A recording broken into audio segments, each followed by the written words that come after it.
Hi, welcome back. If this is your first time here, my name's Kalika. Welcome to my channel. I make anti-MLM content here on YouTube. Today's video is going to dive into the world of network marketing coaching. So we know that MLM companies, network marketing, some of them like to incorrectly go by direct sales or affiliate marketing. Sometimes they get creative and come up with terms like social retail or social selling or influencer marketing. We're talking about any company that offers an income opportunity to sell a product and then also offers the opportunity to recruit a team to sell those products as well. We know that these companies are legal business opportunity scams. They're legal because the government basically looks the other way. If you want to learn more about that, I would highly recommend reading Ponzinomics by Robert Fitzpatrick. But ever since their inception, these companies have been defrauding the vast majority of people who join them. Almost all the participants lose money to a few that collect it all at the very top. And even for those people, the income isn't sustainable because the scam needs to be growing at a viral rate to continue. It won't continue indefinitely. And oftentimes, things outside of reps' control, like the company shutting down, your income can disappear overnight. The other thing that's important to say about MLMs and why it's important to me to speak out against them, because deception, manipulation, and exploitation are all required to keep these companies afloat. It's a process that is widely duplicated throughout the entire MLM racket.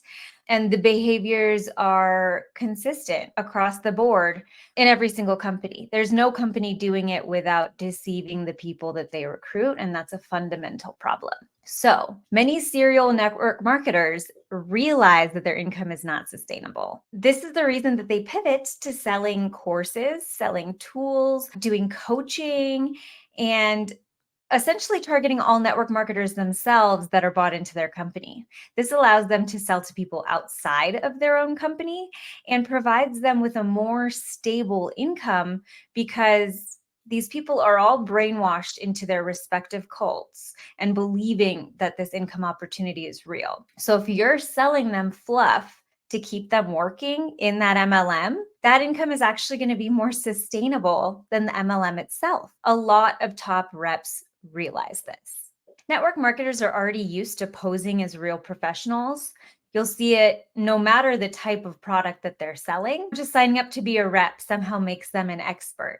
So you'll see people in health MLMs calling themselves health coaches or fitness coaches when in reality they have no training. They're not physical therapists, they're not nutritionists, they're not dietitians, they're not personal trainers, but they're calling themselves experts. People from makeup MLMs will call themselves makeup artists. People from hair care MLMs will say they're hair experts or hair influencers. And because as you grow a team, your work kind of transitions to keeping that team in and keeping your downline still buying and believing, they call that training and coaching within network marketing anyways. The other thing that's important to mention is that you're taught to explain what you do in this fluffy, exaggerated way. For example, like I wasn't saying I was a rep in a travel MLM. I was saying one of the lines, it's so ridiculous now that I think about it. I'm director of expansion for a company in the tech and travel space. Like what? Like I literally used to say that. That's so cringe. But the point is that you're already used to inflating your sense of self to sound important. So it's not a huge leap for network marketers to transition into coaching the industry. And that is exactly what the subject of our video today did. Our subject is Ray Higdon, and he was in Numis. He was in a lot of different network marketing companies, but he was the top leader.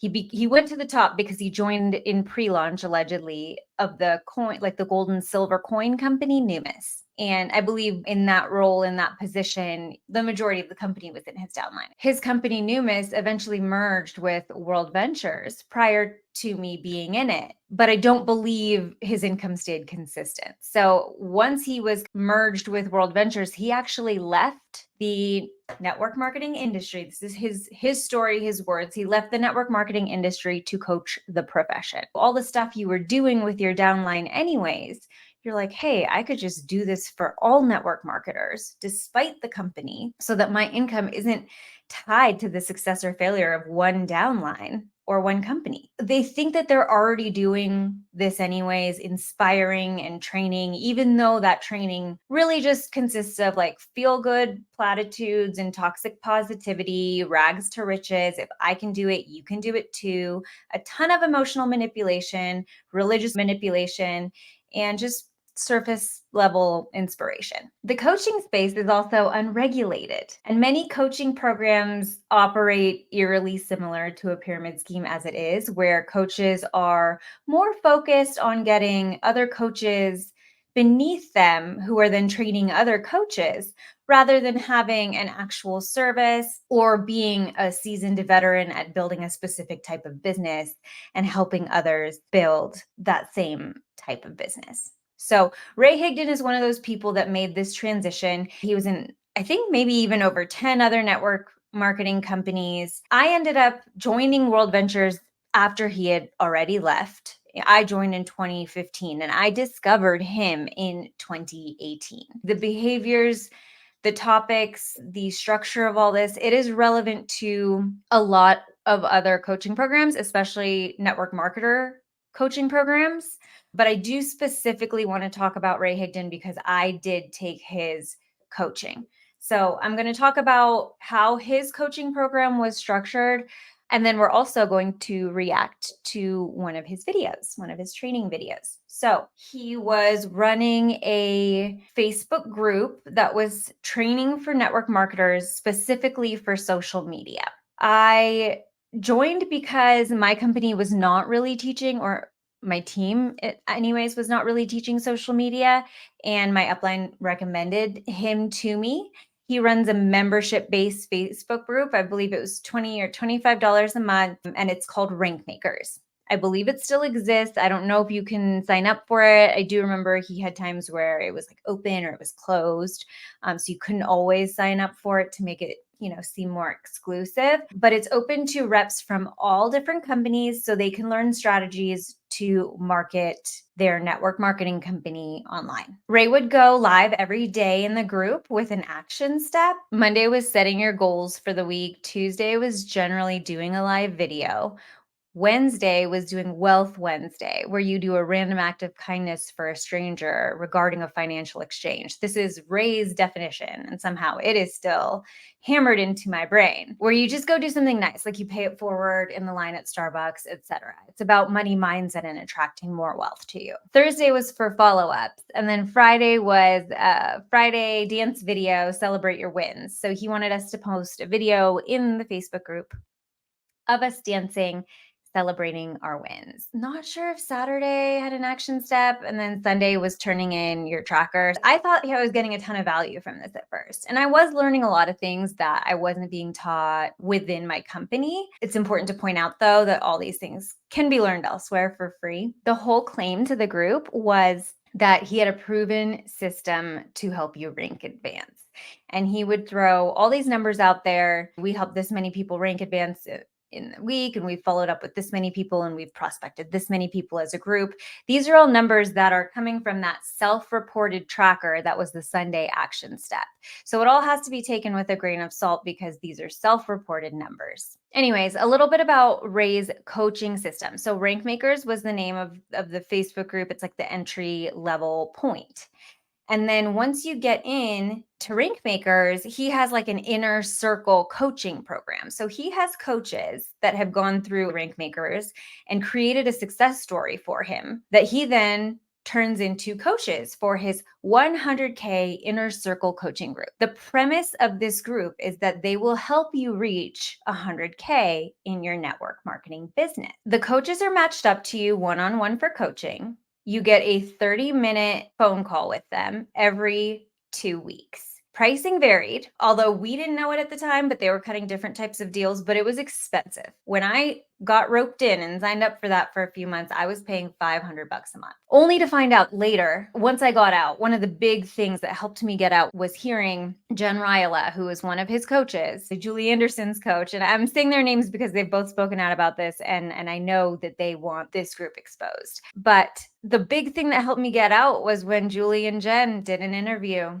And they said that Jen said she was one of his top coaches and she was making like $22 to $24 per coaching call. And I was paying hundreds. If you can see the problem here, you're seeing how it's already kind of built like a pyramid scheme, already kind of built like an MLM, where the person doing the actual work is getting pennies compared to what is flowing up. So I did do a few months of that. I couldn't justify paying that, and I couldn't afford it. It was mid-pandemic also, which is super, super predatory. These coaches themselves, not only are they getting paid pennies for the work that they're doing and comparatively to how much we're paying for the coaching, but these coaches themselves had not hit 100K in their network marketing businesses. They are just handpicked by Ray to become his inner circle because they've created a success story in their group. This is super problematic. It's super deceptive. They weren't making 100K and they had no formal training themselves, but they were now coaching us on our business, but they were also talking about mental health and trauma and all sorts of things that should be reserved for mental health professionals only. So we're going to watch a video today where he just gives some generally horrible advice that's actually very detrimental to the mental health of people that listen and internalize what he's telling them. And people look up to them. He is, in my opinion, a cult leader. He has created a following around himself where people, I mean, and this happens in the network marketing space anyways. It's a very strange phenomenon, but it's like just built in by the companies themselves, where they elevate these leaders so high that they almost turn them into idols, like godlike figures within the company, even though they're like complete nobodies outside of the company. And you don't even realize why, but like little things like you're like trained to stand, give everybody a standing ovation. Anytime you introduce anybody that's any type of upline to you, you need to say nice things about them. And they call it edification, which is the wrong use of the word. It's deification. You're saying really nice things about them so that when you're introducing them to somebody, that person will listen to them. So it's so built into you to say nice things about these people that you just automatically are putting them up on a pedestal. And it can get really, really extreme. That's kind of the environment that Ray has created around him. And in my opinion, it operates as a commercial cult. It's a very, if you look at the behavior, there's very culty things that happen, such as getting collateral on members, public humiliation, hot seat, emotional control, denial, gaslighting. I do think he operates a commercial cult, and it's very dangerous. There are a lot of stories that have come from survivors of this group, people that have spent a lot of time very close to him. And even more recently, Ray has made a pivot to religion. I won't even call it Christianity because he is basically exploiting and just twisting the Bible for his own means. I don't think it's real Christianity, what he's doing now, but he is pivoted to a religious grift where he's now using religion very heavily still to talk about network marketing, but also otherwise. He'll claim that he's new to the religion, but he's teaching people. He's claiming that God speaks to him and he's a prophet. It's very, very weird and dangerous stuff, and needs to be exposed, especially for the people within the group. I've mentioned this in other videos if you want to go listen to those, but I wasn't born Christian. I was born Hindu. I've never been really religious, but even I was influenced religiously by my MLM, and it was nowhere near as intense as what he's doing. So it does fuck you up mentally. It really does. It does mess with your head, whether you're a Christian or not. But when you are a Christian and then someone's telling you God is calling you to do this, or preying on what you believe in to manipulate your actions, it can be very problematic. And that's what I believe is happening in this group. We're going to watch a video where I believe it's called 5 steps to being more positive or something. I don't think that this is very great advice. And because anti-MLM has been criticized for just being so negative and not offering solutions. When we're done with this, I'm going to offer what I think, I don't know if I'd call it that, but this is from my perspective, studying cognitive science and working in the mental health profession. I'm not a licensed therapist, but I do think that his advice is problematic. And so I'm going to offer my view on what I would do for myself. You don't even need to take my advice, but this is just a different, I think, less harmful perspective. So I'm going to offer that at the end as well. The training that we're going to watch is a bonus video. So that tracker that I mentioned, every Sunday, you're supposed to fill out the numbers of how many people you prospected, how many people signed up, how many people below you ranked up, or if you ranked up, those kind of things. And those are the numbers he uses to sell his group. And then the reward for filling out that tracker is that you get this bonus. And this bonus is another training. And it's either him or it's one of his inner circle coaches that is doing this training. This video is from August, so it's not super old. It's still supposed to be a business training, but you'll see how it's really him pitching most of the time. It's him talking about himself. It's him wasting your time at the beginning. You'll see he just dicks around at the beginning for a couple minutes. And I was going to skip it, but I want you to see the entitlement. This is supposed to be a reward that you're getting for taking some sort of action, but it's really him, again, pitching himself, wasting your time, telling stories, quoting the Bible in ways that fit his ideologies, and then giving advice on topics that he has no expertise. So let's pull it up here. Hey. We got a powerful topic for you here today. So drop me a comment. Let me know that you're on. Let me know you're on. Who's on? All right, I'm dropping a couple tags. Really weird that you have to make sure that people are on. I've seen this in network marketing. I don't see this anywhere else because everyone else realizes that not everybody's going to be on right away.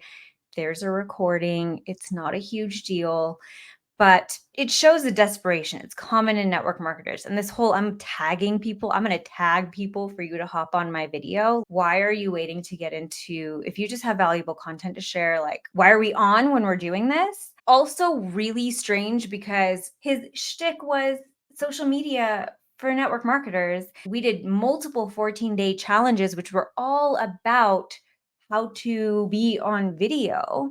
And the first thing is don't waste time clicking around, jump on and get into the content, because who's going to sit around and wait? Because people don't have patience. People's attention spans are short. And I don't agree with a lot of things that he says, but there's merit there. These people putting him on such of a pedestal, they'll sit here and listen and wait, because I was guilty too. I sat here while he was I thought his videos, I was getting so much from them, but like now looking back at him, like he's not very respectful of his viewers' time at all. And one more tag. Again, if you're on, drop me a comment. Okay, I'm going to skip just a bit. So today's topic is 5 steps to be more positive. And there you should desire to be positive, because what's the alternative? And so drop me a comment if you're on. People aren't just positive and negative. And you're taught to characterize people like that as just positive or negative. It's not like that. It's okay to have negative feelings. Those feelings are there for a reason, and it's part of the range of human experience. If you're not feeling any of the negative things that come up, you're not living your life fully, unfortunately. And honestly, it's the negative things that make you appreciate the positive a little bit more. So as we're starting right now, this language is just toxic. To me, it's already giving the vibe of denying parts of you. And so before we get started, heads up, couple quick things. One, probably can't post comments, can I? Yeah. Actually, you know what? Let me do the banner here. Okay. Okay, So bro. tonight is our 888 promotion. That's 8 p.m. Eastern. And it's higdongroup.com/kickoff. And so what's cool about that is we have, and I've actually been reaching out to them individually because, these speakers, man, they're like herding cats. Let's be honest, right? They're busy. They got team stuff. They're traveling. They're impacting the world. They're world changers. They're freaking busy. Okay, so right now he's now pitching probably a free webinar that he's doing with a few speakers where he's promoting his big event, because this was before his annual convention. He does an annual convention just like MLM companies do. So this is all pitching. And it's important to note too that here, let me see if I just make this screen small, take a look at the rest of this. Ray Higdon Inner Circle, 5 Steps to Be More Positive, tracker bonus from August 7th to 13th. So this training was taken for our inner circle. So this is a training that some people like myself were paying hundreds of dollars to be a part of this group. Not only is he, like I said, wasting our time and pitching to us, but then he's now giving this information to regular rank makers for free as a tracker bonus. But the thing is, I'm not a rank maker anymore. I stopped paying my membership. I did buy a ton of courses from him, so I can still log into my Higdon University, and it gives me access to these tracker bonuses. So I did not pay for this. I have not been in his group for over a year, if not longer, but I still have access to this. And this was recorded for people paying hundreds a month. So if you are paying hundreds a month and then you realize that other people can find this content for free, would you be a little pissed off about it? Does this just seem like a cash grab and just the same recycled training? And so it's like herding cats. But I'm reaching out to a bunch of them, and a bunch of them are going to be on tonight. It's going to be super cool. And so it's going to be a very unique experience where I have a bunch of these rock star speakers on. You get to hear their stories. We're going to probably poke fun at each other. I'm going to have them share some stories from the trenches, what's working for them, and it's going to be really, really cool. And so I won't tell you all the speakers because there's no way it could be 100% of them because they're very busy.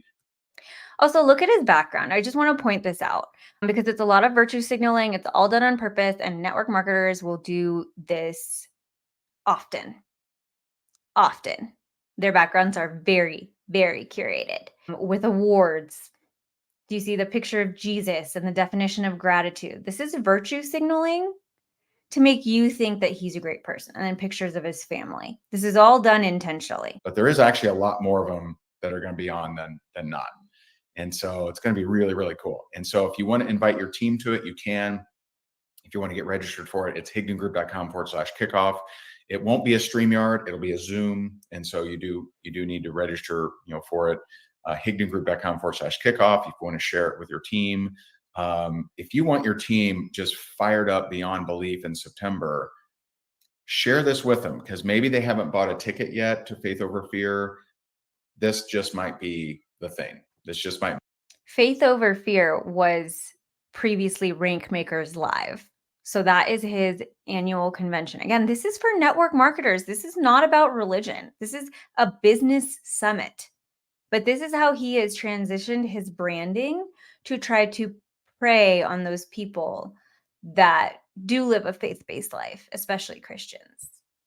Be the thing for where they're like, dang, I got to be in the room. I got to be in there. And so higdongroup.com/kickoff. Now, second thing, actually, all right, I got 3 quick things for you. All right. Number 1, 8888, higdongroup.com/kickoff. This alliteration too, he does a lot of it. And it's because a lot of these top leaders in network marketing are also versed in NLP. NLP are like repetitive hypnotic techniques. This isn't the actual definition, I'm paraphrasing, but just techniques, conversational techniques to get people into a certain state or to agree with you or whatever, to stick in people's brains a little better. So he's trained in this and he uses this a lot. You'll notice him, repeating things a lot, using a lot of alliteration, a lot of hypnotic techniques. He controls the cadence in his tone.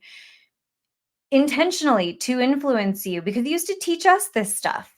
So I know exactly what he's doing, and all of it is very curated to get you to buy in. Another thing to point out here is how much of your time and energy and money is being taken up by activities of Ray. So you're watching this tracker bonus.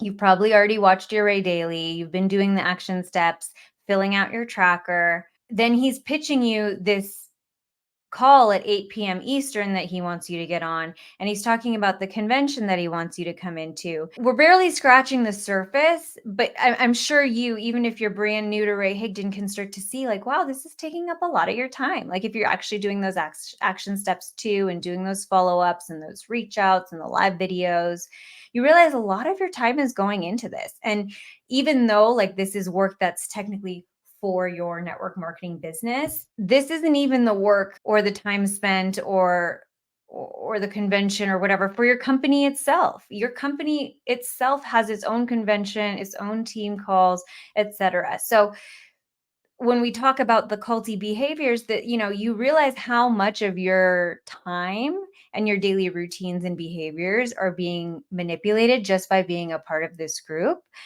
You're paying to be a part of this group. A lot of your time is getting eaten up, but it is just busy work, and it's not like life-changing information that you get on these calls, as you'll see. Kickoff. Number 2, room block is about to be done. We negotiated the heck out of these room blocks, and so this is a premium hotel for a very affordable price, and by registering through our room block, you get over $2,000 worth of bonuses, including 4 group coaching calls where we get you into action before the event. And so higdongroup.com/hotel. You also unlock 29 leadership videos that I've created over the years that very few people have access to. You're going to get all of those just for registering through the room block. That's higdongroup.com/hotel. Okay.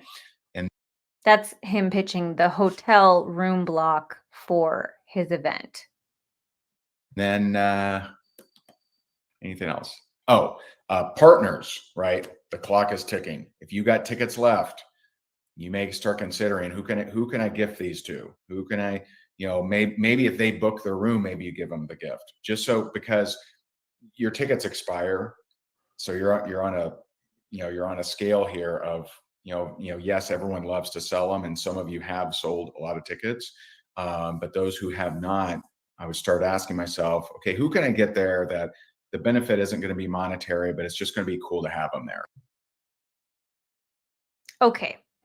Partner thing is kind of new since I left, so I'm guessing at this, but what it sounds like is that people could become partners with the Higdon group to be able to also sell. Sorry, this is an unfortunate pause. To be able to sell tickets to his event. So when I say this is kind of like his own MLM, his own pyramid scheme, do you see how he's just building salespeople to do the selling for him, and then he's going to pay them? And it's kind of structured like its own little, what is that word? Like that, not sales pipeline. It is sales funnel. Yes. But it's like an upgrade pipeline. Yeah. Like that's how they teach it from like a consumer standpoint. It's like the upgrade path. You come in at an entry level, and then they buy the bigger package, and then they become this, and then they become a partner, and then they become a coach. And then you'll see how he's building that into his own company. Now, what he's saying here is, you decided to become a partner. I gave you the opportunity to sell these tickets for money. If you haven't sold them yet, your deadline's coming up. So this is where you want to get creative with how can you get someone to commit to coming to the event and give them the ticket for free. Like, you're going to have to start giving tickets away now. You're not going to get necessarily a monetary benefit. Somehow you can still influence them to come so that you can get a different benefit from them later. The ultimate goal of all of this is to get people to come to his event no matter what. Shit, you're running out of time. Make sure you give those tickets away for free. Get people to book a room and then give them the ticket for free, like a carrot. Like, if you get the room, I'll give you the ticket. I'm doing you such a solid. When in reality, you're just giving away a free ticket now because you're not going to be able to sell it. And so entrepreneurs, business owners, and we have, last night we had a group of, I don't know, maybe 40 people would be my guess. And maybe 10% of them were network marketers. A lot of people are coming to this event that aren't actually in network marketing. Pretty neat. So we're going to have, real estate people, financial planners. I know my friend Mark is an attorney. He's coming, a real estate attorney. What this does is give legitimacy to what they're doing. And it's unfortunate because the people that don't realize like how insidious network marketing is will associate themselves with these groups. It can go all the way up. It can go up to, the highest levels of government. It can go up to the Dalai Lama literally endorsing pyramid schemes because they don't realize how problematic these companies are. And MLM companies and coaches, like they'll do this to garner credibility. Like they'll talk about people with credentials, they'll talk about people's status to imply at least like, look how legit this is. These are the caliber of people coming. And so a lot of business owners are going to be in the room. So don't just limit yourself to just your team or your uplines team or crossline, sideline, et cetera. Think about what entrepreneurs or business owners might want to attend, especially if you got those tickets, right? They expire. So I just want to give you the heads up, right? Make them have some kind of value, and you make them have some kind of value by getting people there. Make them have some kind of value. Ray, shouldn't your tickets already have value? Like this is the thing, manufactured value. This is a huge issue in network marketing. They say they're giving so much value and creating so much impact. He just said there's no value to his tickets unless you give him some value. Did you really mean to say that, Ray?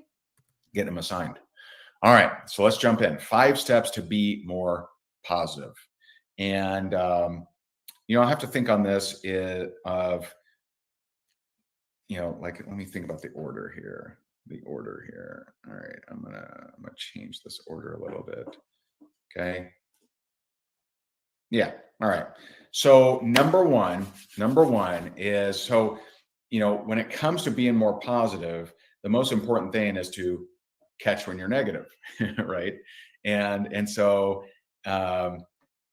one of the things that's very powerful for you to do is just change your state.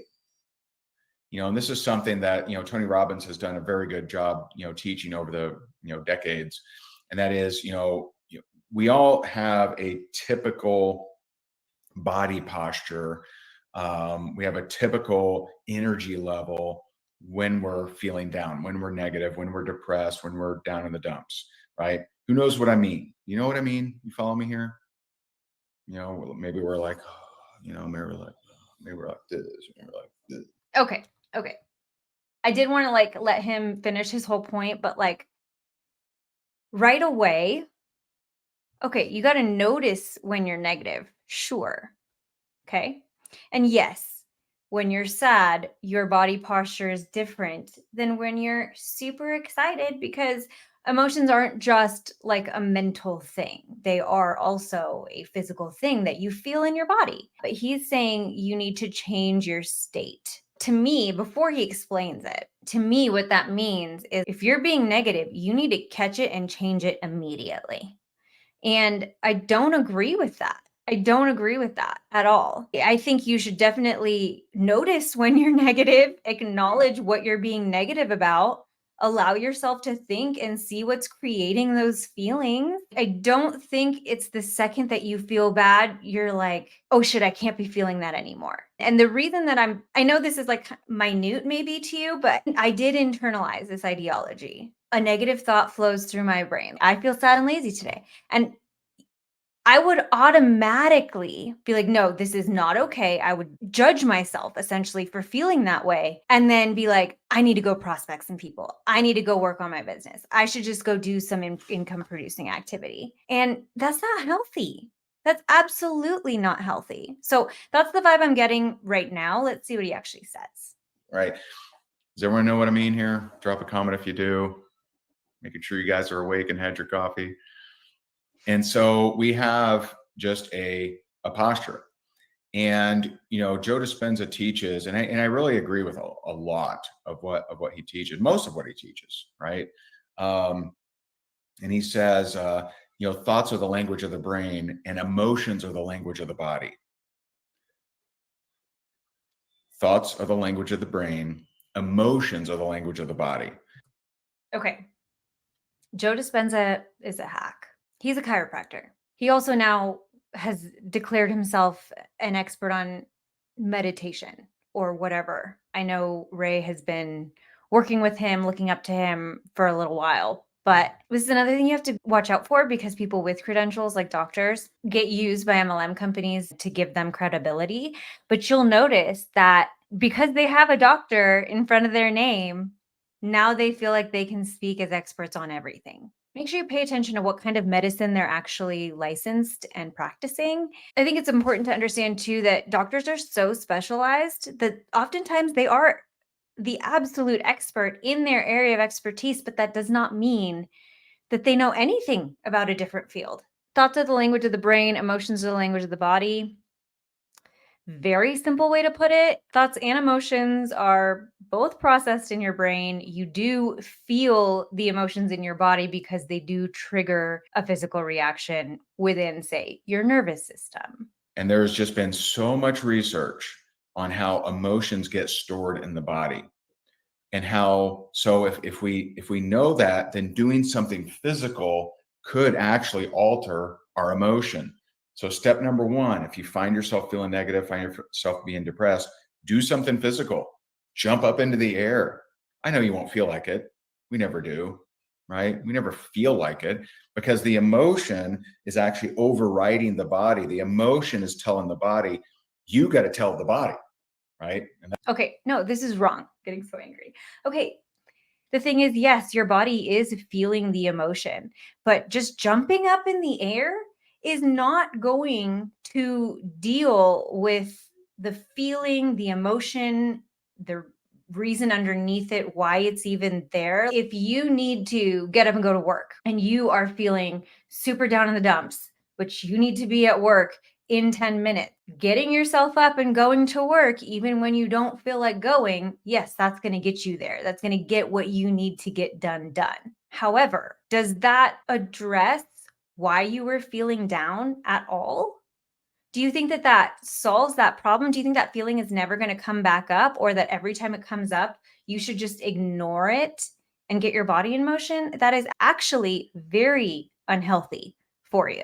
That's biblical. Paul tells us to tame the body and make it. And here we go. So now we're going to start to bring in religion. This is a man who was not religious a year ago, maybe 2 years. I don't remember exactly when he started this pivot, but he was not religious. And what happened was he got sold by some guy. His name is Yahya Backer. His website says he exists to make the spirit of God come alive in you, but he helps businessmen use Christianity in their marketing and branding. So he's the one coaching Ray to do this. So now Ray, who's brand new to Christianity, is now taking Bible phrases and using them to manipulate you to give him more money and stay in your network marketing company. Our slave. Okay, he says to take captive every thought, right? Just to know the mind and body that is covered in the Bible, right? And so he says to tame the body, make it your slave. So if you're starting to feel down, just notice your posture. You're probably like this, right? You're probably down, right? And then just jump out of the chair, fist pump if you're from Jersey, do something, clap, just stand up and start clapping. Do something, it may even be goofy. So what? Change your state, and that'll disrupt the chemicals in your body from continuing on that same train ride. Okay.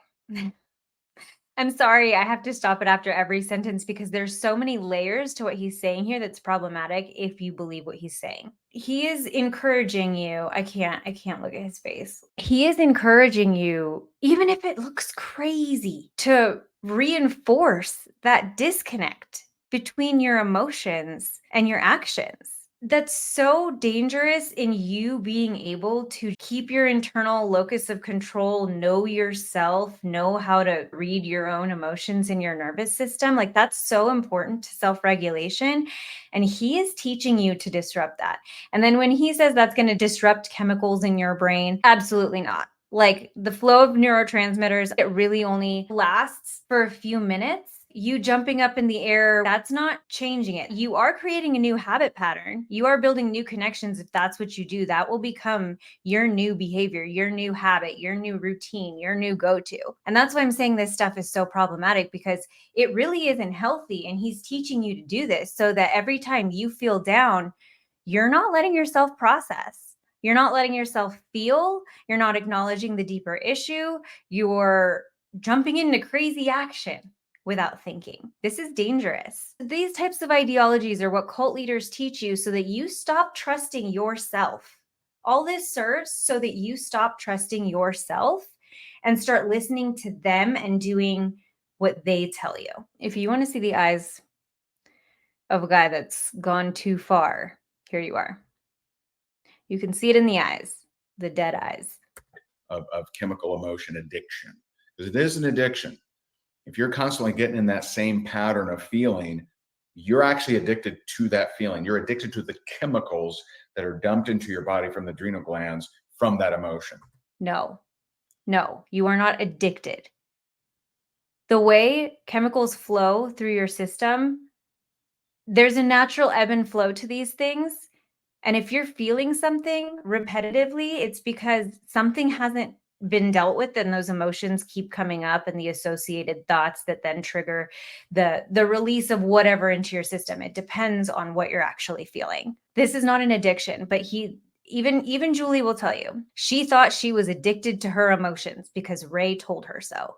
Because this is what's taught to you. This is not real science. There is a cyclical nature to getting escalated, whether that's a positive or negative emotion, generally a negative emotion when they're talking about like coping strategies and de-escalation and things like that. How to respond when a feeling comes up that you're trying to learn how to regulate, and then you identifying what your coping strategies are, allowing yourself to flow through them. But again, in that cycle, the first major step is acknowledging it and then letting yourself realize that you're there. Disrupt it, shake it up. Okay. So that's number one. Number two, and this has been taught by many people, also biblical, right? Focus on good things, right? It was taught by Napoleon Hill. Napoleon Hill shared in his, I always forget the name of this. I read Think and Grow Rich, yes, when I was in MLM, but I think that there's some good things in there, I guess. Napoleon Hill wrote that book as if he was interviewing like the most influential and rich people in the world. None of that actually happened. So it's fiction. So it's important to realize that it's fiction. That's fine. You could still get good things from it. Focus on the good. Sure, he brings in the Bible and then says, this is taught by a lot of people. So what I'm saying with authority must be correct. What was it called? Master formulas? I forget. Yeah, I don't remember. I don't remember. Master course, was it? I don't know. But I listened, and it was a live recording of Napoleon Hill teaching for like 40 hours. All right, it was intense. He's got a funny accent, if you've ever heard him. And he says when he gets negative, that's a trigger for him to write down 10 things he actually wants in his life. So step number one, change your state. Step number two, take a minute, write down what are the things you want in your life? What are the things you want in your faith, your family, your finance?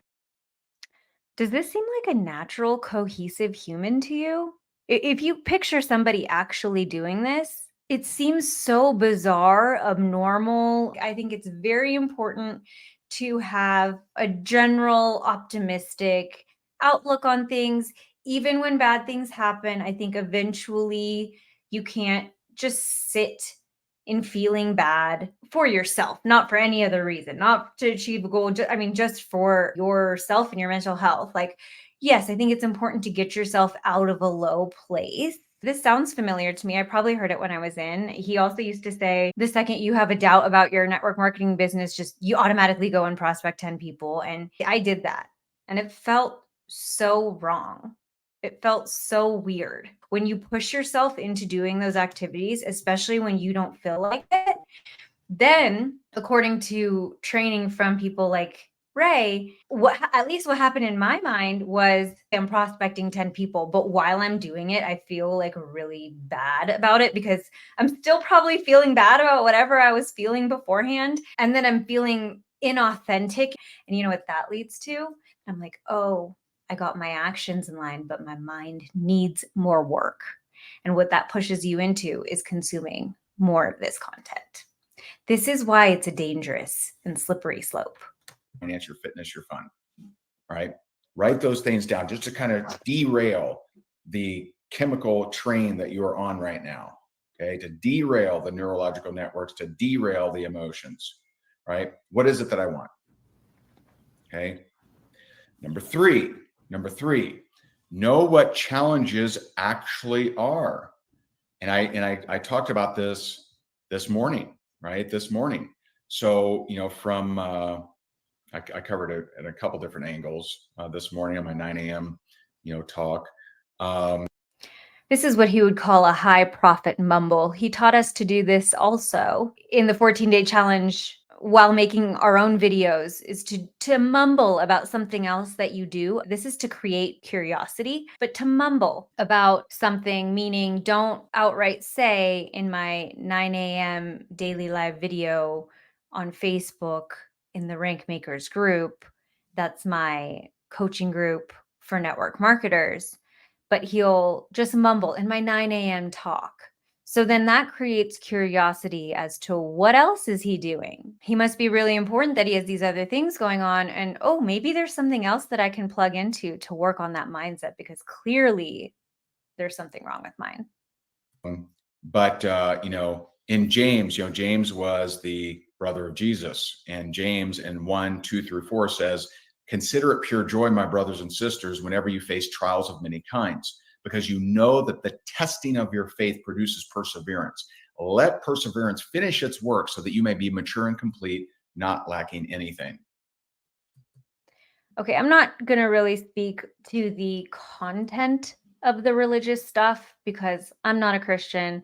I'm not going to pretend to be an expert. I actually have read the Bible just because I was curious. I have always been curious about different religions and open to learning about them. And I do want to point out, though, that by him throwing in these biblical verses, now everything we just talked about, how like it doesn't feel good, you feel like you have to work on yourself even more, when he throws this in to a religious audience that already looks up to him, listens to him, and does what he says, you're denying those feelings that you're having even more. One, because your coach told you to, and two, oh crap, God told me to as well. He said so in the Bible. So all this does is make you feel worse about how you're naturally feeling, convincing you that that's wrong, and trying to change it to what Ray wants, how Ray wants you to be. When you lose that locus of control and you give it to another person, to somebody that you're looking up to and putting on a pedestal, this is how people are manipulated. And this is a cult leader, cult follower dynamic, in my opinion. Okay. So if you can more quickly see your disappointments or your challenges as what they actually are, which is a perfecting of you. If something can raise your emotions to a negative level, if something can trigger you, then it has power over you. Okay, I'm going to go back because I want to comment on both of those things that he just said. If you can more quickly see your disappointments or your challenges as what they actually are, which is a perfecting of you. Like I used to believe in like these toxic positivity quotes is, oh yeah, they're inspirational. This is the kind of stuff that now I see the problems more than I see the inspiration out of it. We'll acknowledge first, when you have an obstacle, what's going to jump out at you is the hard parts, the negative parts, the parts you have to overcome. But if you can look at it as a challenge and something that you can move past, great. And you should eventually try to switch yourself into that mindset for your mental health. Like when I talk about mental health, I'm talking about long-term, how you view life and how you view your place in it and your capability and those kind of things. All that stuff is way more crucial to your mental well-being in the long term. And that's what's being sacrificed here. So if you can more quickly see your disappointments or your challenges as what they actually are, which is a perfecting of you. Okay, disappointments and challenges. He's not even saying like obstacle. Like when I think obstacle, I think problem solving. When I think disappointment and challenge, like disappointment, sometimes things are disappointing and they just are. This makes me mad. The reason that I'm like yelling, like shitty things happen that are just shitty. Okay. My mom passed away when I was 9 years old. Was that disappointing? Yes. And guess what? I don't see that as perfecting me. It's a bad thing that happened. I can acknowledge that. Emotions to a negative level, if something can trigger you, then it has power over you. Okay, and then this, we're talking about triggers. So if something's triggering you and you don't really know why, it's worth diving into to figure out what's bothering you, because at the end, it's you that's getting bothered. And if that's something that you can work on or you want to work on, then you can work on eliminating that trigger. That does not mean that that situation has power over you. So he's building in made up, this is just made up logic. Let me say that again. If something or someone can push your buttons, can trigger you, then that thing or that person has power over you. So know what challenges actually are. Challenges are there to raise your awareness and give you a revelation of, oh, this is something that has power over me. I need to improve how I react to traffic, how I react to stubbing my toe, how I react to my husband when he doesn't take out the trash. So whatever. I just need a breath. Because he made so many incorrect correlations there. It's taken me a long time to speak about Ray because there's so many levels to this, and it's so hard to break it all apart and then explain it. He's linking your triggers now with your challenges. Any negative emotions you need to change your state immediately. Any disappointments you have, challenges that you have, they're really perfecting you. So if they're triggering you, they have power over you. So you need to eliminate the power that they have over you. I'm assuming you're getting triggered because it's a challenge. Do you see how none of this makes sense? Yet he's speaking it with such authority that his followers will listen. Whatever triggers you, whatever brings your energy down, whatever gets you angry or whatever, has power over you. You're to, again, tame the body, make it your slave, take captive every thought. And so know what challenges actually are. They're there to produce in you a perfection, to produce in you steadfastness and perseverance. That's what challenges are. And so you got to, thank you, Mary. I'm glad it's helpful. You got to look at it, man. And so like the example, I used several examples, but one of the examples I used this morning was about my flight being canceled. So, Sunday, so I prayed on it, and I was meant to go to Ohio for the day. So I go to Ohio, and I'm on this, I arrived to be on a podcast, and then all of a sudden the guy I'm meeting with says, "Hey, we're meeting with church leadership." I'm like, isn't it interesting how he's talking about really deep stuff when it comes to giving you coaching on your life, talking about you really need to be able to have power over your triggers and develop perseverance and steadfastness. And that's really what your challenges are. Like not knowing what challenges people are going through in life.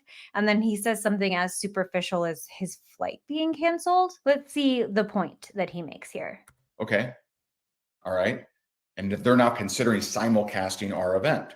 And this guy is now kind of full-time working the church angle to get more churches to simulcast our event. Insane. Totally from God, because I totally didn't have that idea. Wasn't on.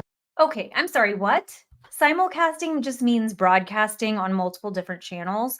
Hi, Ray. I'm using StreamYard right now. That's simulcasting. You are actually using StreamYard in this video that we're watching. So you're very familiar with simulcasting. This was from God because I didn't even think about broadcasting. What? I'm pretty sure when we first transitioned to online events in 2020 and I attended your online event in 2020, and that's what you were doing is like simulcasting. You talked about it then. So it's wild he's acting like this is such a revolutionary idea and such a big gift from God. You'll notice him do that a lot. And if that's what you believe in your own personal life and it helps you, get through your day, like fine. But the reason it's problematic here is that this is somebody who has influence over a group of people and is exploiting them, in my opinion. And so for him to be using it, it's virtue signaling. It's painting all these pictures in these people's heads that he is speaking to God. Like there are some comments I've seen where people literally think he has come to save us all. They think he can walk on water. They think, I mean, it's wild. So this is more than just being like, you know what, this feels right in my heart. I feel like this is what God would want me to do when I'm making a personal decision about my life. People in positions of power have more responsibility to wield that power ethically. Everybody should wield their power ethically, but the more power you have, the more responsibility comes with that to care for the people that you look after, the people that listen to you. And this is the opposite of that. On my radar, hadn't even ever heard of it. Right? Because remember, I didn't grow up in the church. I'm not used to, thinking in that way. And so, and this guy, he's spoken in 150 different churches. He started like over 80 churches in Kenya. He was just an amazing dude. And so I'm tired, right? So I left my home at 3:45 a.m. I get into Ohio. I'm supposed to get home at 1 a.m. Right? So I'm tired. And then we have our event. We had our event last night in Naples. And so I'm tired. I struggle to sleep on planes. I don't sleep a lot anyway. I get to the flight. It's canceled. Now, the old me would have been like, oh, these fucking planes, idiots, right? I would have been upset. My immediate reaction, I'm very proud of myself. My immediate reaction is, I think God wants me to rest. And man, I laid down at like 6:30 p.m. because I was just so exhausted. I just like fall into the hotel bed and I wake up. It's 11 p.m. I go back to sleep. I wake up at 4. I wake up at 4. So I got like 8 or 9 hours. I don't ever get 8 or 9 hours. I haven't got 8 or 9 hours of sleep in easily a day. Sounds like you needed some rest. Yeah, I think that's a very mature reaction to not blow your lid when your flight gets canceled and go home and get some rest. I also don't think this is an example of know what challenges are, they're really perfecting you. Shit happens. Things don't always go according to plan. If this is the example that you're going to give when giving this type of advice to people who are dealing with challenges unknown to you, it's very out of touch and not very helpful to them, and could actually be detrimental to them. I don't think this is a great example, but maybe the story's not over. Decade. All right. And I'm not recommending that. It's just how I'm wired. I don't set alarms. I don't purposely make myself deprived of sleep, but I just don't sleep a lot. And so God wanted me to rest. And then the next day, my next flight is canceled. It gets moved to a different airport. I go from Dayton to Cincinnati. And the whole time I'm like, oh, God wants me to fly out of here. And here's something funny. I haven't shared this with anyone. So when I check in, it says, because these are last minute flights. So I'm not in first class, and I like to fly first class. I do try to fly first class when I can. And so it actually prompts me. It goes, hey, do you want first class? I'm like, and it gives a pretty reasonable offer. And so I'm like, yeah. Put in my card, doesn't work. I'm like, well, guess God doesn't want me to fly first class. That's fine. Maybe I'm supposed to sit next to somebody. And so, oh my God, how highly do you need to think of yourself that you have to say the reason that you aren't in first class is because God wants you to sit next to somebody in economy, implying that you're going to go change their life by sitting next to them on a plane? Disgusting. I'm disgusted. Ugh. I get on the plane, and by the way, it arrives right when the event is starting. So I have to call Jess, give her the good news. Can you start the event? Which she pretty sure she still loves me, but she just didn't like me. Okay. You know what I'm talking about? You ever have that with your spouse? They love you. You question if they like you. And so I give her the news of, hey, can you start the event? And she's like, oh my God, I got the kids and the that, right? And she attacks me. And, but she does it. And so the crowd was blessed with having my wife, start it off, and it was awesome. And so I get on the plane, right? Now I tried to upgrade to first class, rejected me. And so I'm in the back. I'm in 31C, right? This is not VIP. I'm in 31C. I get back there and I sit and, and I don't buckle up because I'm waiting for everybody else. I'm in the aisle, right? I'm waiting for everyone else.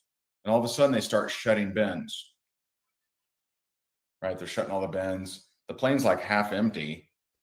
I don't have anyone in my row, in my entire row, right? So the 3 seats over here empty, the 2 seats next to me empty. And that's why God had me not waste money on first class. And so if you can recognize what challenges actually are, they're either to bless you in some way, to give you something better. They're to help perfect you in an area where you need perfection. And the lesson is repeated until it's learned. So true love is to have you get that lesson right away, have you get that lesson sooner so that you're not beat up the rest of your life. So some of you are suppressed. Hold on. I'm going to back it up. I want to listen to the last minute. So in my entire row, right? So the 3 seats over here empty, the 2 seats next to me empty. And that's why God had me not waste money on first class. No. God didn't not have you waste money on first class. Now, I don't know this for sure, but what probably happened was that because the plane had so many empty seats, they decided to stop offering that upgrade. I'm confused because he wrapped God all up in this story for what reason? The only reason I can think that he does this now, a different version of that mumble, just to tie in his religious followers more. The more he talks about God and the more that they are, bought into the income opportunity grift of network marketing, the more they're going to listen to him. And this is an example of a challenge that was perfecting you. So, okay, so he did say it's going to give you something better. So maybe that's what, this isn't a perfecting example. This is where God doesn't give you what you want because he's giving you something better. And so if you can recognize what challenges actually are, they're either to bless you in some way, to give you something better. They're to help perfect you in an area where you need perfection. And the lesson is repeated until it's learned. So true love is to have you get that lesson right away. That whole everything happens for a reason. I learned very early that one platitude was very surface level and bullshit. So you're not beat up the rest of your life. You'll notice this too. He uses very violent imagery with his words. Beat up, punched in the face. You'll hear it. So some of you are suppressing your challenge. You're suppressing that thing that makes you negative. It's just going to keep showing up. It's going to keep punching you in the face. It's going to keep kicking you in the shins. Punching you in the face, kicking you in the shins. And see, he's using the same thing that I said earlier about not suppressing your emotions here to apply to your challenges, saying that you're suppressing your challenges, which also doesn't make a ton of sense to me. But this is where the logic, and Ray is very good at this, sounding like an authority, saying things are simple, training you, but making it so convoluted that you actually leave more confused than you started. This is done by design, so you continue to get coaching from him. Until you take it and say, all right, God, what do I got here? Which leads to the next thing. Number 4 is pray for wisdom and revealing. So number 1. Now I understand. Now I understand why so many people don't make content about this guy, because it's infuriating. But this is why it needs to be talked about. But this is why it's so exhausting. Julie, I feel you. Change your state. Number 2, switch to what you want, right? Think about what is it that I actually want. Number 3, know your challenge, what challenges actually are. And number 4, pray for wisdom and revealing. God, help me with wisdom around this. And if you notice, all great prayers from David to Hezekiah to just go through all of the Bible, okay? All of the Bible. And what you'll find is, David didn't say, hey, God, please get rid of Absalom. Please get rid of King Saul. Please get rid of their armies. He said, hey, please give me strength. Please give me wisdom. Help me and thank you. And with gratitude and thanksgiving, right? Hezekiah, right? He asked for, insight. He asked for wisdom.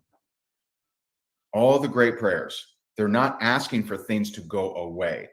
And they're also not asking for, hey, give me this particular thing. They're asking for wisdom. Solomon was greatly rewarded because he asked for wisdom. When he had free wish, you can have whatever you want, right? So because he wished for that, because he prayed for wisdom, he was granted a lot of other things. Nothing inherently wrong with praying for wisdom. But the message here, if we go back to what the title of this video is, it is 5 ways to be more positive. And so you're saying number 4 is pray for wisdom. What that says to someone who's having a negative thought about something, and listen, you will have negative thoughts. Thoughts just flow into your brain. It's okay. Not all of them are going to be exactly what you want them to be. This is just thinking. This is just our sensory input. This is a compilation of what's been on our mind, any underlying issues. Things just float through your mind. What's important is what you act on, what you give more attention to.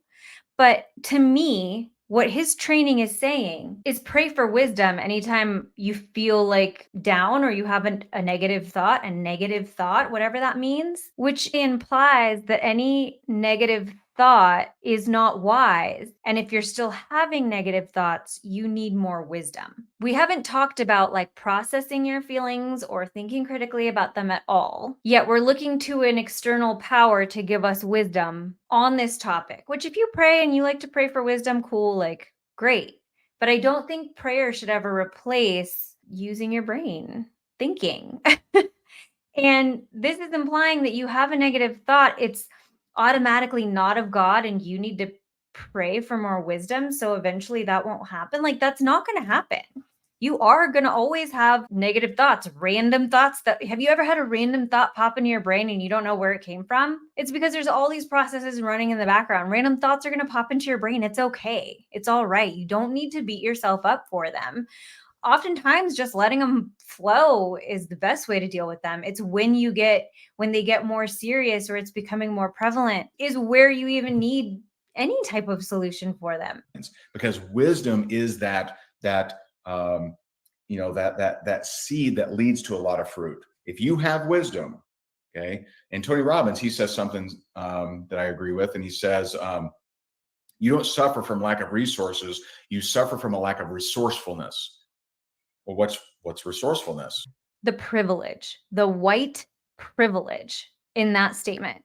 And this is another thing that I didn't see when I was in, was the privilege in all of these training ideologies. They say this stuff like they're saying something so profound when in reality, they're not taking anything into consideration that could be a real obstacle or barrier for someone. You don't suffer from lack of resources. You suffer from a lack of resourcefulness. Go tell that to the people in Gaza right now. Are you joking?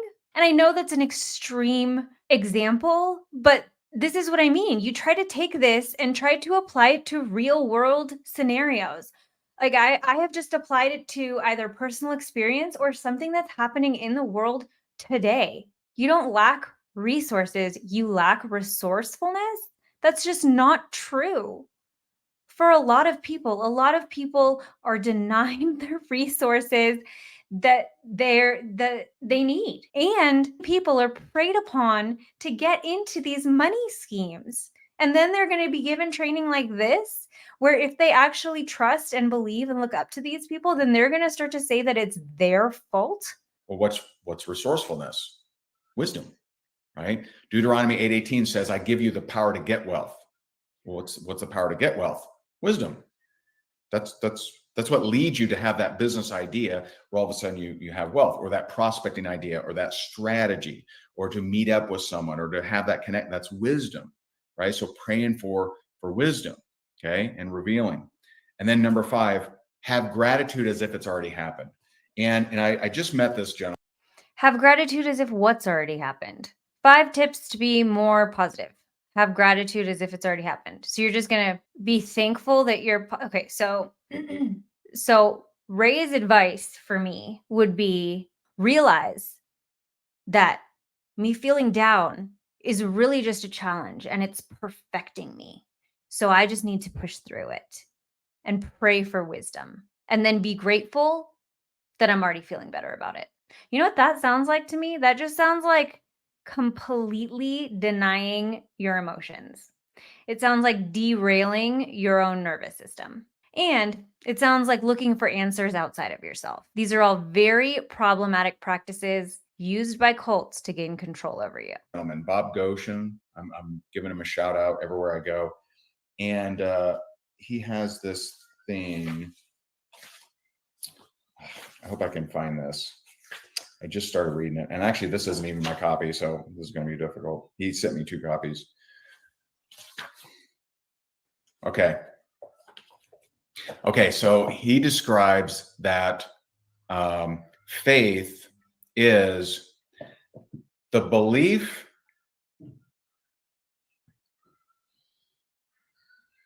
I need to find it. Please let me find it. Lord, help me find it. Help me find it.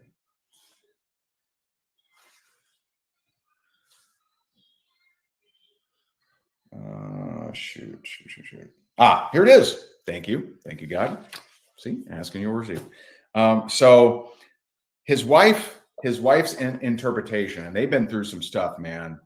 They dealt. One of their kids fought with drugs for 20 years. I can't imagine. There's not too many things that are as tough a battle as that. And so his wife's interpretation of faith. Faith is believing something is so when it is not so, so it can be so. So actually having gratitude, Mark 11:24, pray as if you've already received, right? So having gratitude for the strengthening, for the wisdom, for the resources, for whatever it is that you really want, having gratitude, right? So when ye pray, pray as if you've already received, well, what is that? That's using your imagination, right? That's seeing, that's mentally rehearsing you already having that thing that you wish you had. Faith is believing something is so when it is not so, so it can be so. I like it. I don't necessarily agree with that definition. I'm getting pretty frustrated listening to him. So I'm not going to keep this going for very much longer. It's kind of delusion. Like I get being grateful for things as if they've already happened. If you're working towards something, like just be thankful it's coming for you, and be thankful you're on your way, and be thankful for all the things that are going to come from whenever you achieve whatever you're trying to achieve. Like, yeah, totally get it. Again, I'm not against faith or praying or any of these things, but when it's being used in an environment where people are being exploited, people are being brainwashed, people are being taken advantage of financially, this is where it becomes problematic, because they're getting you to continue to believe in the delusion that's taking your money and putting it in their pockets.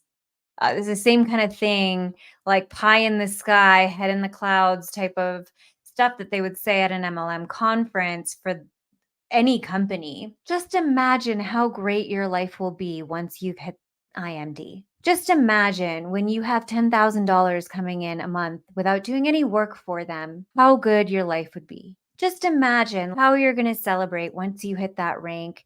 Picture it vividly. Picture all your friends that are going to be there.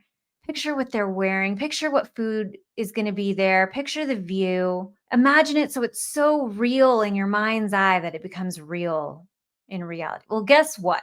Not when you're in a pyramid scheme, because what you're saying, what you're getting people to believe in, is unattainable for the vast majority. That's why this is a problem. I like it. And it's a good book. Highly recommend it. Confident Hope, getting through what you're going through. And I actually found out that there's several of our speakers that have been mentored by Bob, and great guy. If we had more speaker slots, I would add them, believe me. And so I hope this is helpful. I hope these 5 steps can help you along your path, because we spend way too much time beating ourselves up. We spend way too much time in a state that we don't want to be in. And so I really do hope this helps you. I'm excited to see you next month. Make sure you get your room if you haven't already before that runs out. And then join us tonight. I'm going to have a bunch of rock stars on 8 And so 8 p.m. Eastern, I'll be on with a bunch of our speakers. And make sure to finish with repetition and a nice little pitch at the very end and a call to action. Don't forget your CTA. You can register for free at higdongroup.com/kickoff. Thanks so much. I appreciate you, and talk to you soon. Bye for now. Bye, guys. Oh, God, that was awful. Let me get his face off the screen. I hope that gave you a little taste of the mindfuckery that is Ray Higdon. Not a lot of people are speaking out against him because he can be a little scary. I don't care. Luckily, I did not know him well. I did not ever meet him in person, but he still influenced me and took hundreds of, if not thousands of dollars from me, manipulated a whole bunch of my time, and was a big reason for me going deeper and deeper and working harder and harder in my MLM while it is failing in the background, like World Ventures is unable to pay reps, unable to pay vendors, lawsuits all over the place. People are leaving, starting their own companies. All of this shit is falling apart in the background. And Ray is the reason that I just kept working harder and harder in my network marketing business. When that company was failing, was when I was working the hardest, reaching out to hundreds of people a week, paying hundreds of dollars for coaching because I was so far in. So he was, even though I didn't feel a direct connection with him, or I'm not one of those people that worked very closely with him, luckily, that because there was a lot of abusive things that went on, emotionally abusive. He has collateral on a lot of people, which is why they won't speak out. So I was never in that spot, but he was a big part in getting me deeper into the whole industry at the worst time. And it was mid-pandemic.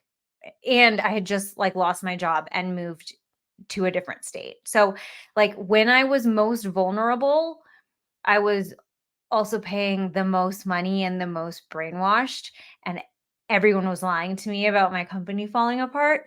So yeah, he's dangerous. Okay, I did say that I was going to give some tips in an effort to offer a solution instead of just critique of this video. I took some notes, and so these are my five bullet points of when you're feeling down, how to cope. I guess that's a better way to say it. How to cope when you're not feeling so great. My first bullet point is acknowledge and name it. When you're feeling crappy, just try to use your vocabulary and name it as accurately as you can, even just in your head. You don't have to tell anyone. If you want to talk about it, you can. Personally, I really like journaling. I don't love journaling like I do it all the time, but I do love it for processing what you're thinking and feeling, because the act of actually like writing it down longhand, the time it takes to write it out gives your brain time to process for a bit longer than maybe you've sat on it before. So you actually have new ideas come out while you're writing. So that's why I recommend journaling.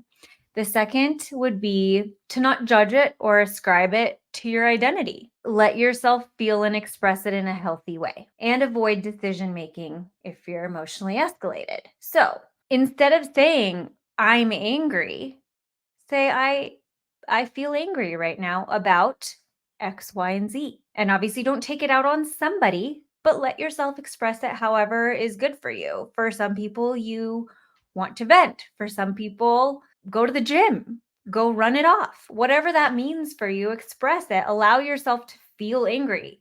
Say, hey, I feel angry about this right now. And I'm angry about this right now. It's okay. Let yourself feel it and express it in a healthy way. And if there is a decision to be made around that thing, don't make the decision while your emotions are escalated. Just wait a little bit till those emotions subside. It only takes a couple of minutes for like neurotransmitters and things to flow through your body. Once you're just de-escalated a bit, and if it takes longer, it takes longer. Wait until you're not at an emotional high or low. The third thing would be process it once you've calmed down. So once your emotions are de-escalated, that then allows the prefrontal cortex, the critical thinking, problem solving piece of your brain to work on it. So like wait till you're de-escalated and then process it at that time. How you process it, there's so many different ways. Talking, writing down, making a pro and con list. Maybe sometimes you just need to sleep on it, whatever that means for you. And then 5 would be to just like bless and release, let it go. And you can't let it go unless you've done all those other things, unless you've let yourself feel it. And that's why it's so important. But then having a conscious decision to be like, okay, I'm not going to let myself be worked up over this anymore. Perfect example is this anti-MLM content. The big reason that I started creating content is because the anger was festering. I was getting very angry. I feel like I had a lot to say and I wasn't saying it, right? So once I made the decision after my anger had subsided and I really rationally realized I do want to speak out and create content. I'm okay with the backlash. I'm okay with the fallout. I think it's important for consumer awareness. I have a lot to say. Then actually taking action and doing it, that is what allows me to let it go. That like once I create content about something that's been bothering me, I'm able to let it go. But I wouldn't be able to do that if I didn't acknowledge the fact that I was upset, what I was upset about, calm myself down, realize how I wanted to solve that problem, acting on it. Then that allows me to be at a place where I can let it go. So those are my 5 tips. I'm not a therapist. I'm not a licensed psychologist. I do have a little bit of background in this area. I did study this and work in mental health, but I did feel like offering something better than what Ray gave you, because I not only do I think that that was like bad advice, like I think it was detrimental. So this is your intro to Ray Higdon. If you have never seen him, there's a huge rabbit hole to go down. I will recommend Julie Anderson, her content. She covers a lot of Ray. She has in the past. She's been one of the first and the only people to speak out against him. So props. She's been instrumental for me in many ways. Check out her content. I'm being very intuitive about what content I'm creating. I'm doing what feels good. I'm doing what's on my mind. I'm doing what I need to speak out about. Ray does need to be talked about, but I'm also, I do realize what drains me, and looking at his face drains me, and breaking all of his tactics apart drains me. So we'll see if I make more content about him or how frequently. I probably will, but I just don't know how frequently. If you liked this video, let me know. Leave your thoughts below. Are you familiar with Ray Higdon? Have you seen some of his stuff? Is he brand new to you? What do you think about the religious manipulation? What do you think about his advice on being positive? That's going to do it for today's video, and I'll see you in the next one.